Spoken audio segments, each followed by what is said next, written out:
Marty. Marty, you're a crackhead.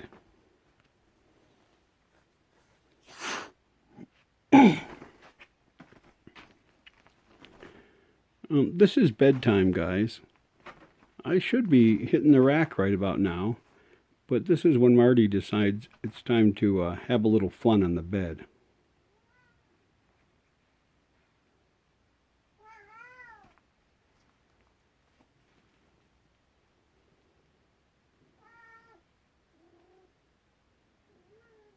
Gonna get him, Marty?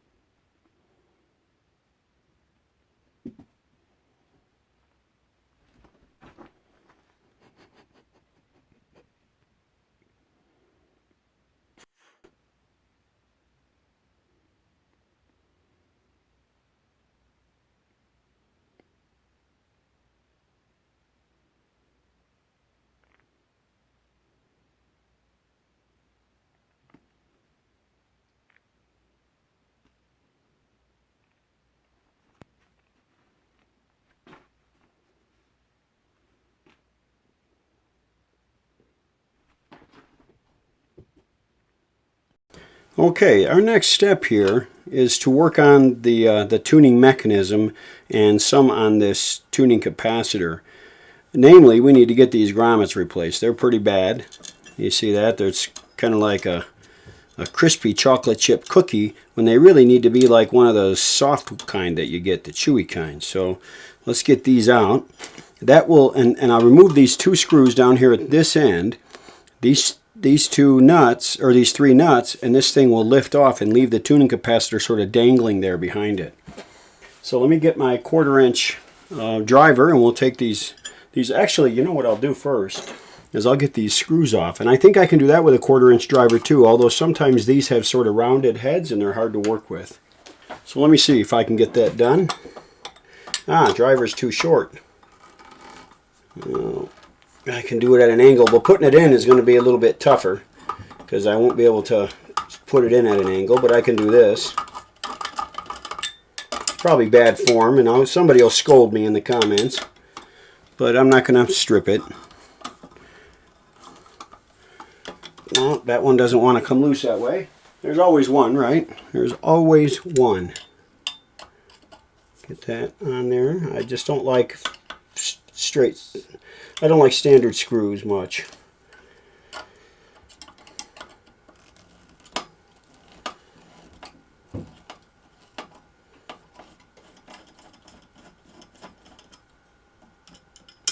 Okay, before I get too excited, let me note that there aren't any big flat washers, and there aren't any small flat washers or small lock washers because this screw here has a flange to it and it doesn't need a washer. However, and I don't know, it was pretty tight and it's probably been there since it was new, so maybe I don't need star washers. I don't want to go overboard, but I'll probably put star washers on that.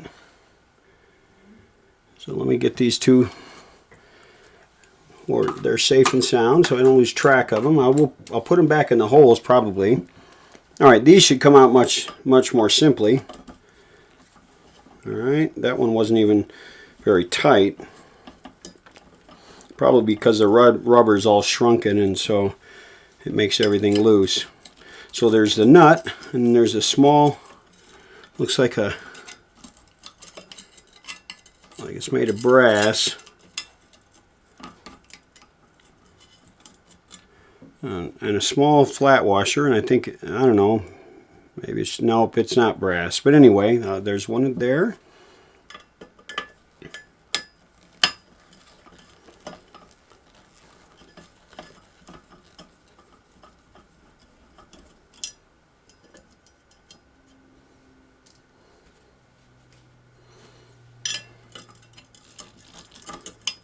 Boy, I tell you, these little grommets are crispy critters in this one.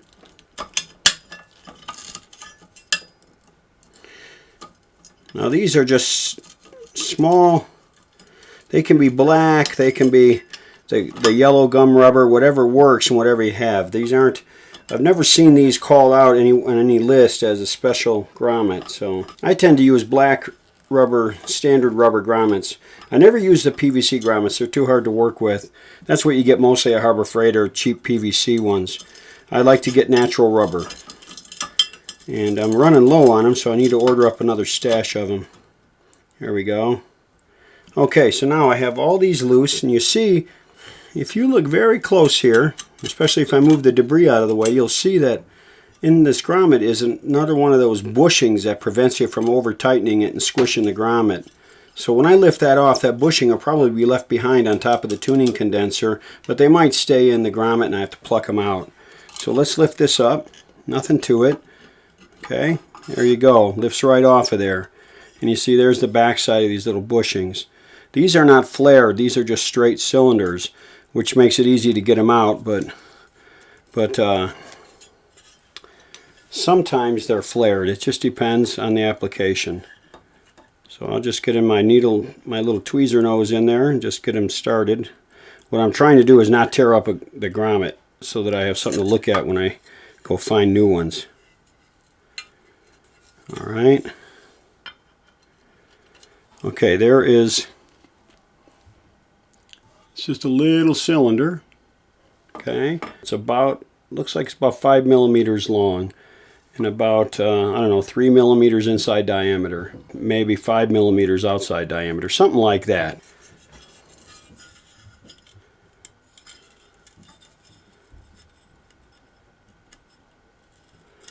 So I'm going to shove that through. Well, there's going to be no saving these grommets. They're just too rough. So I'll just push them through, and if they crumble, they crumble.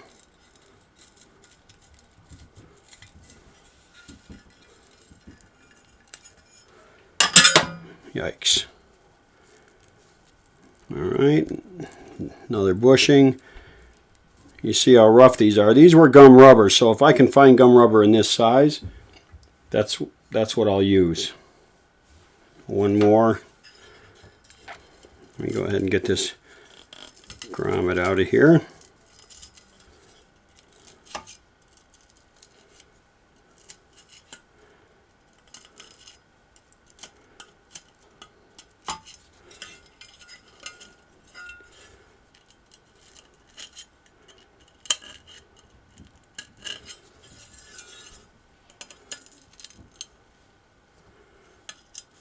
These are stubborn.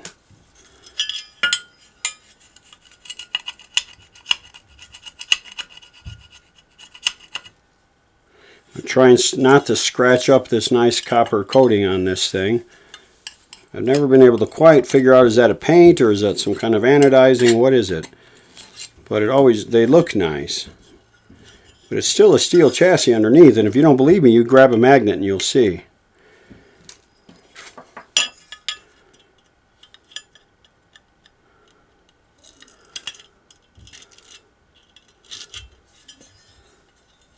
Alrighty. Okay, we'll clean this up. We'll wash it mostly, just soap and water, get it good and dry, and then make sure there's no residue like this residue here left behind from the grommets. And that should be all this thing needs. It really isn't in bad shape. It doesn't need any refinishing. So we'll set that aside and get ready to clean it up. Okay, now we can see the tuning condenser. It's pretty wide open for us. The first thing we want to do is lift off. There's another flat washer underneath the whole works, still on these little studs. Actually, what I'm going to do, this will remind me, alright, I'm going to go ahead and put these back together in the order they come apart so that when I get around to cleaning them, I'll be reminded, because that might be several days. Boy, that rubber just disintegrated. You know, you think these nuts would be easy to find? You go searching through your little nut bins and you see if you can find nuts like this. They're not, so you want to hold on to them.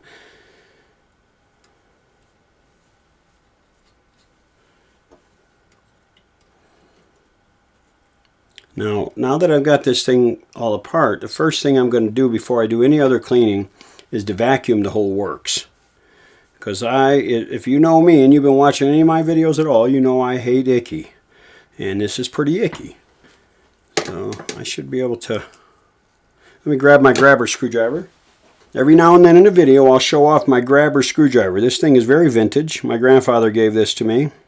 And it's a really cool way to get a flat, you know, a traditional flat bladed screw into a hole that you have to reach to. So you slide this collar, and if you watch the front end of this thing, you'll see, watch what happens. See how they squeeze together? If you look at them end on, you can see they're tapered. And that taper causes this whole blade, even though it gets narrower, it gets thicker. See that? And that gets inside the slot of the screw and grabs onto it. That's why I call it the grabber. So let me show you. Put this right here in the slot, slide the collar, and that sucker is in there. I can do anything I want with that. So let me go ahead and drop that in there just so I don't lose it, okay? Don't want to lose these things. They're not impossible to replace, but they're not easy. And why make life hard for you when you got enough hardship just getting the radio done with what you know is wrong? Don't go losing stuff. And my floor in here is carpeted because I'm in a basement and it'd be really cold otherwise. And I tell you, man, carpet has a way of eating small things so that you swear it's digesting it because you can never find it again once it's on the carpet. So I try real hard to avoid getting things on the carpet. All right. I'm going to shut the camera off while I vacuum because that's really boring. And when I come back, I'll have this thing all vacuumed up and we'll get to starting to work on what's on this condenser here. I still haven't decided whether or not I'm going to pull this condenser off. I don't know that I need to. If I can do it without pulling it off, it's a whole lot better because there's a lot of connections underneath and I don't have to horse with. Let's just see what we can come up with, okay?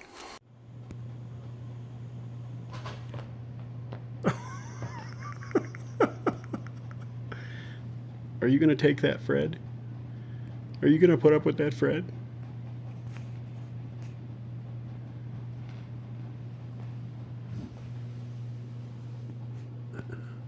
Is there any wonder that there are holes in our couch everywhere? I can't buy nice furniture. I've just learned to live with it. We have to buy the scratch and dent. I know. We go to the scratch and dent store and buy their stuff in the back of the store. We'll never have nice furniture again. The only reason that blue chair is still there is because it's so doggone durable. The only thing you wish would break down. I know the only thing I wish would break, and it won't break. He's looking in the toy box. Is he?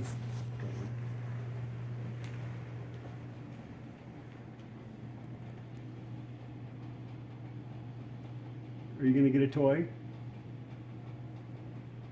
Well, this is kind of boring, guys. You can do better than this. Come on, guys, spice it up a little. All your fans aren't going to like you just sitting around on your fat butts. Look at that They butt. can watch me for that. Look, show him that butt. My goodness, looks like a giant white pear. All right. Oh, hi, Piggy. Oh, how's my Piggy? Marty. Marty, what are you doing? Okay guys, I'm going to start cleaning this guy here, and I do that without taking it apart. It's best to not take these apart if you can help it. They're not that complicated, but you still don't want to mess with things that don't need to be messed with. So this thing, all it needs is to have the grease cleaned off of it and then, you know, put back together. People lubricate these, and I whine about it in every video that I have to do this kind of thing. But these gears do not need a lot of heavy lubricant. Maybe a little light machine oil is okay, but beyond that, you should leave them alone. They were made out of this material for a reason, so they could run for a long time without any maintenance. And when I say run, be used for a long time without a lot of maintenance, and not have to be lubricated. But almost everyone I ever run across somebody has gone in there and slathered the grease on it, and then what happens is they get so sticky that they won't operate properly. They don't have that nice smooth feel that Zenith designed into this radio. They wind up feeling worse than if there had never been a gear works at all. So as always, I'm just using a little bit of lacquer thinner. Let me open a window. Every time I use lacquer thinner, somebody will tell me that I shouldn't use lacquer thinner, but I've been doing it for years. It's a well ventilated room, so it's okay. If your room is well ventilated, lacquer thinner is okay.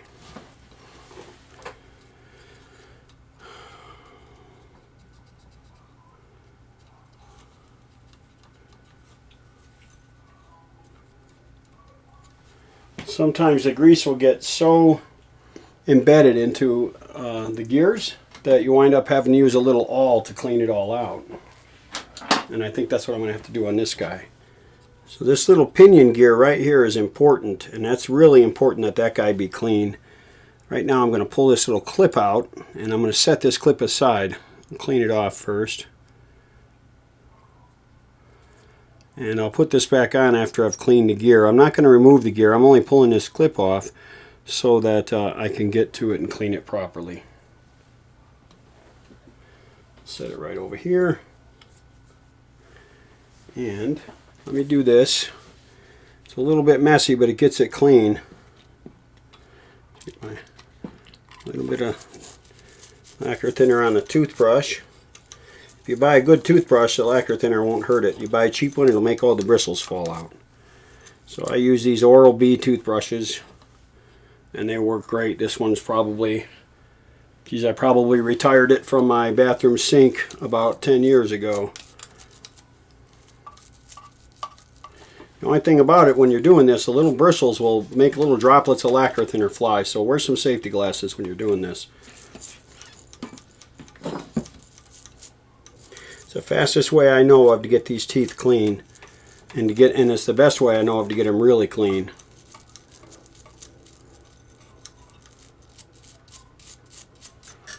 And then of course, once you get everything all loosened and where you can get it out, well then of course you just rinse it off. And don't worry about that lacquer thinner, it'll run somewhere and dry, it won't hurt anything. When I do my final cleaning, any little runs that left marks will get cleaned out. So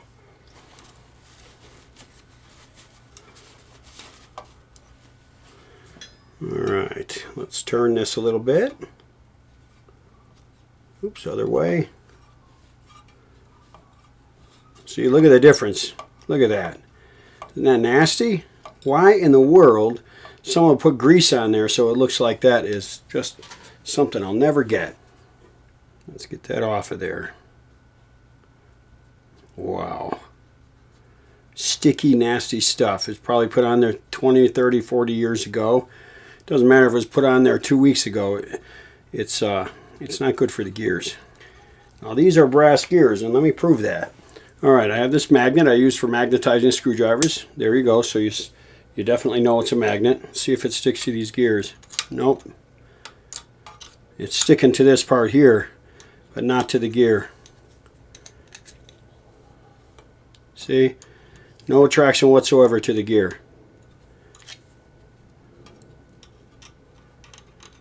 But it's attracted to that steel shaft. See that there? Not to the gear.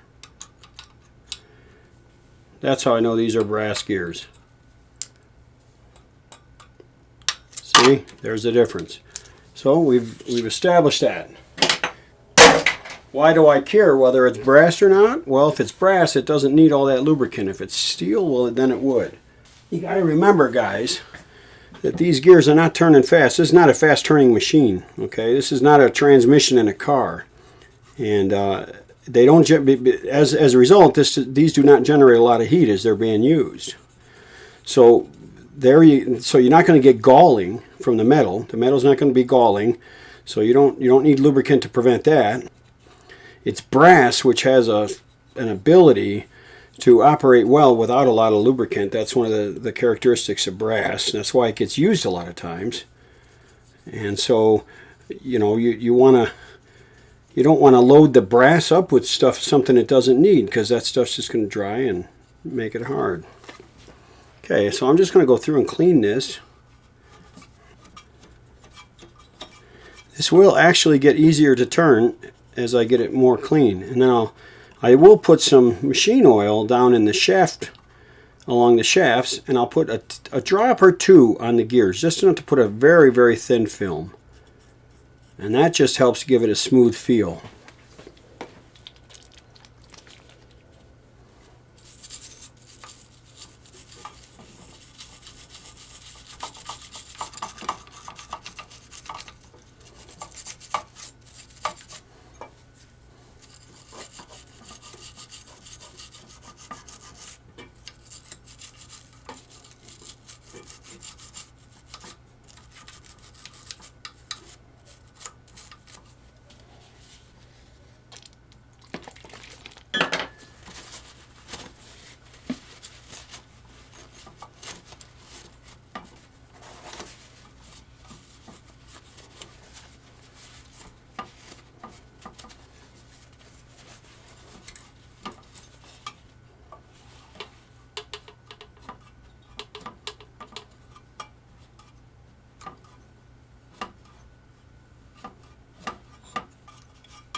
Now there's a spring, and if you look very carefully, you can just see the tail end of this spring right here that helps it to turn in the direction I'm turning it right now. As it kind of returns the tuning condenser to the closed position, for some reason Zenith put a spring on it to help it turn in that direction. Now I don't know why it didn't need help in the other direction, but it seemed to have been important because it's on all of these kinds of radios that Zenith made.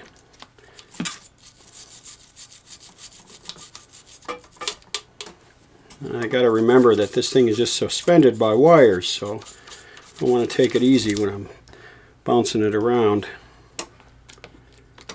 Just rinse it off.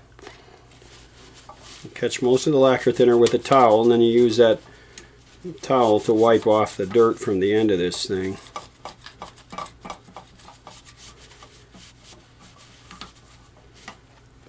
It's so important to get these clean. I have done these, you know, there are some that I've done 4 or 5 years ago and did what I'm doing now. Just got them good and clean, and without extra lubricant, they still run beautifully. A good friend of mine has a shutter dial that I did for him a few years ago. He uses it every single day, and he's one of those, he likes to channel surf even on AM radio. And because it has motorized tuning, well, then that makes it easy. And those gears still turn beautifully.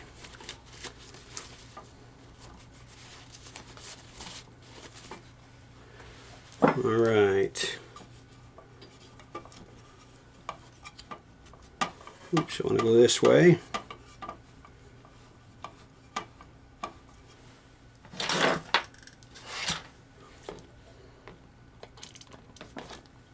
It's a beautiful day out there today. It's January the 28th. It's about 45 degrees outside. Sunny. Just the slightest breeze. I mean, that's typical Salt Lake City winter weather. We do get snow, but the weather is never as bad as I remembered it being in the Midwest. And that's just fine with me. It's one of the principal reasons I live here. This is already turning easier, which is wonderful. It's doing exactly what I want it to do.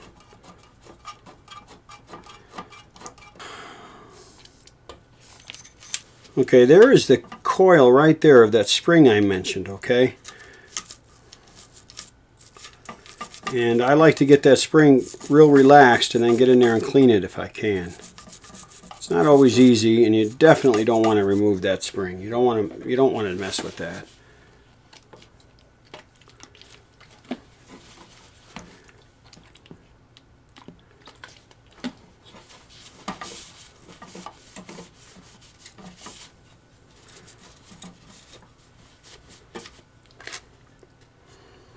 Okay, let me lay it down and see how we're doing. Okay, here's that spring that I was talking about a few minutes ago. It is completely relaxed right now, and that's a good time to get in there with a little bit of lacquer thinner and just clean her off. It's not super critical that it be perfect, but you get it as clean as you can and it's going to work better. You get the back side of the gear if you can. The whole idea is to get as much crud out of there as you can get out of there without taking it apart. Don't worry about that lacquer thinner running off, it'll dry. I'm going to wipe, that's why I haven't wiped off the outside of the chassis yet, because I want to get this part done first. Yeah, look at that. Look at all that crud. Oh my goodness. They just went in there and slathered grease everywhere. Wow.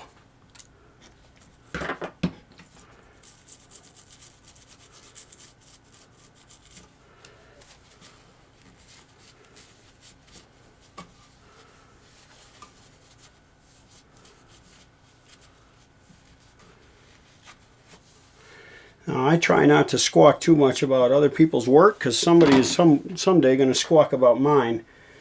But on this one, I got to, man. Make sure you get this part right. Okay, now I'm going to try and get in here and get all of this crud out of here. So let me get in there and squirt a little bit of the magic juice.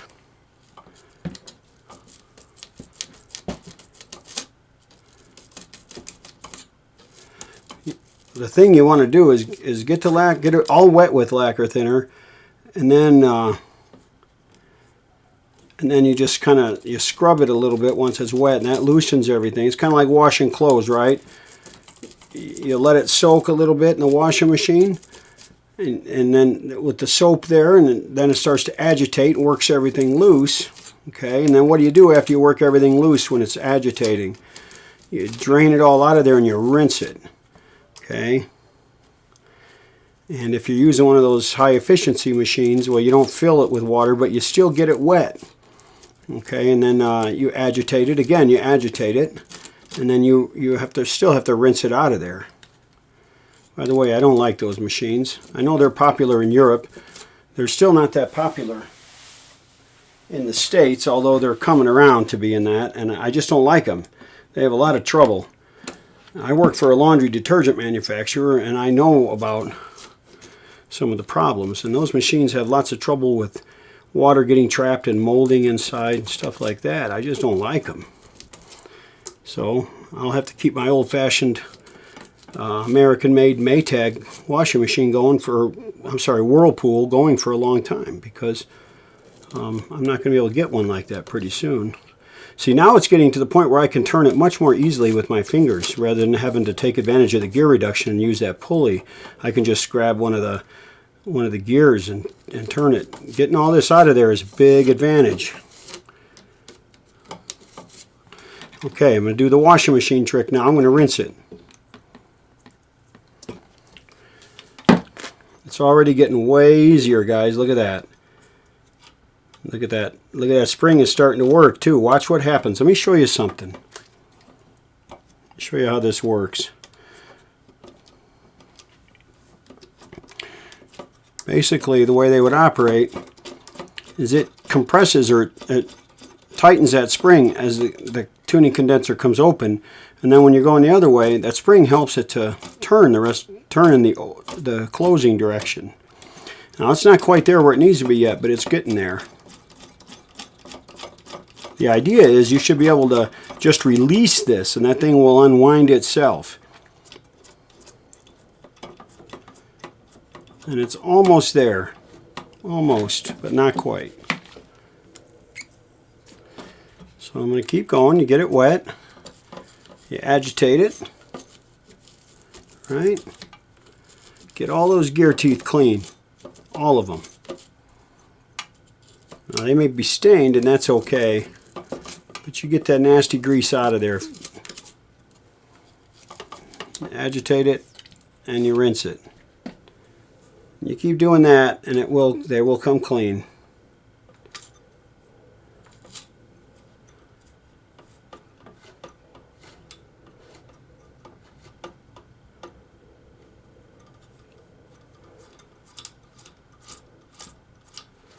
Alright. Okay. You see, it's coming, man. It's getting cleaner.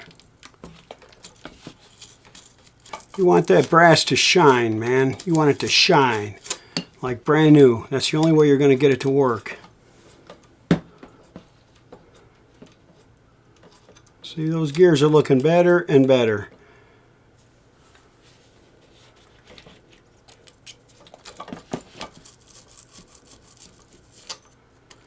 Like I said, the only place I want to put lubricant is on the shafts. You do want to lubricate those,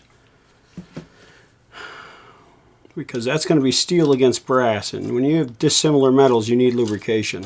See, that's turning much easier. Much, much easier. These things will zip closed when they're right. They zip closed really fast. Almost. All right. While I'm at it, I'm going to get that bearing starting to soak at that end of the tuning condenser, on the tuning condenser main shaft. Let me soak these little finger points too. The lacquer thinner will start to break down that stuff, and then it will come clean when I need it to. All right. If you look right in there, there's still some ugliness in there. I need a smaller brush. So what I will use is an acid brush that's been trimmed down a little bit. So let me show you. That's what I'm going to use. So I get that in there and scrub it like so.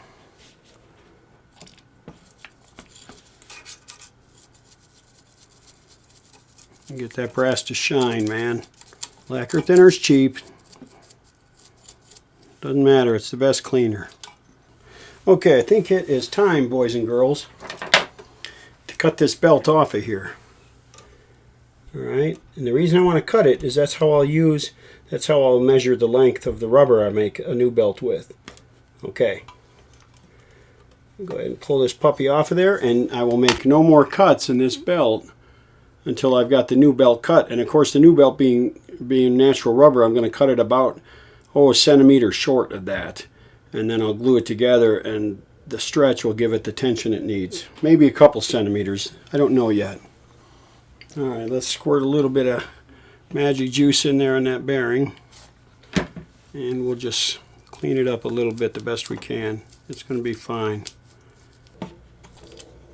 That rinse that I'm talking about, that rinse cycle, you know, like a washing machine, is real important, because if you don't do that, it'll just leave the dirt behind. The lacquer thinner will dry, and then you won't get it out.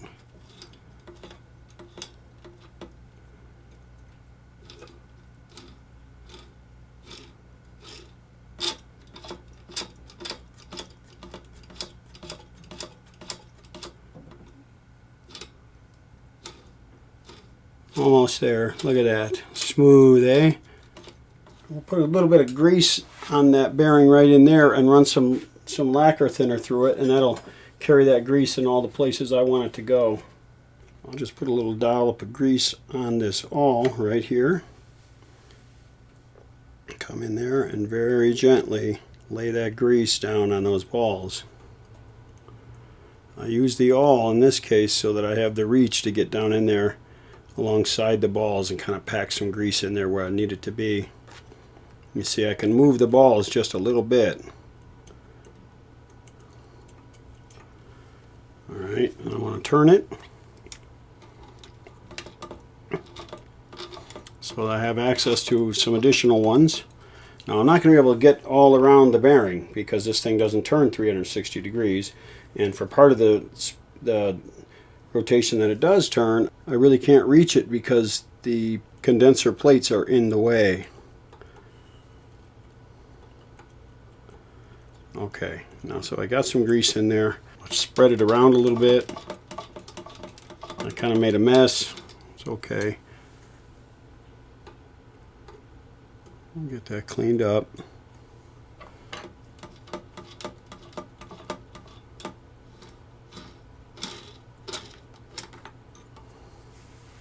Now we'll take a real quick squirt of lacquer thinner and then rotate it real fast.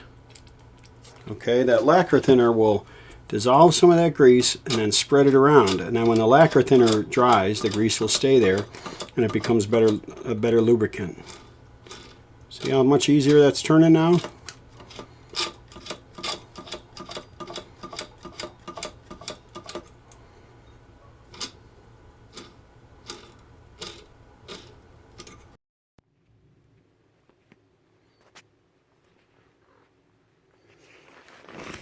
Buster.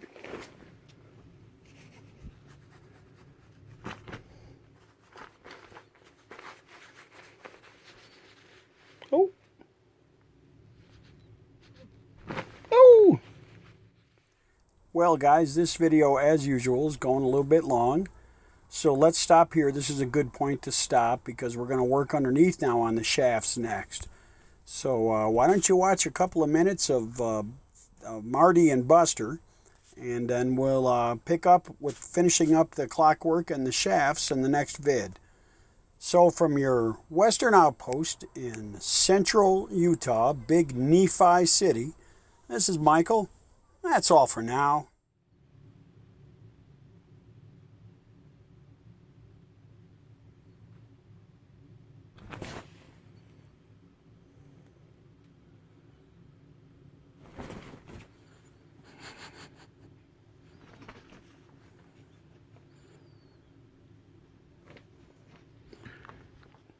Did you think better of it, Marty?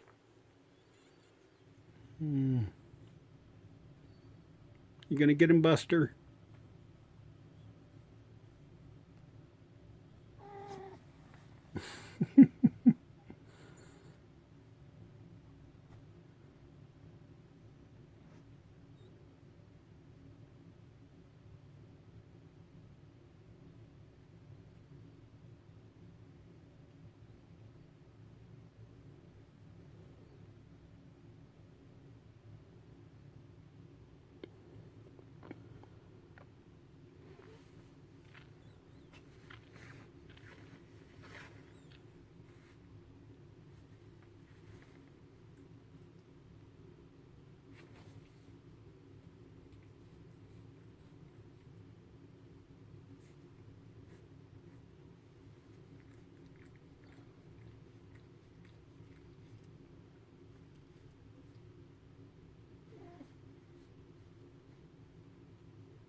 Okay, guys, you're boring me.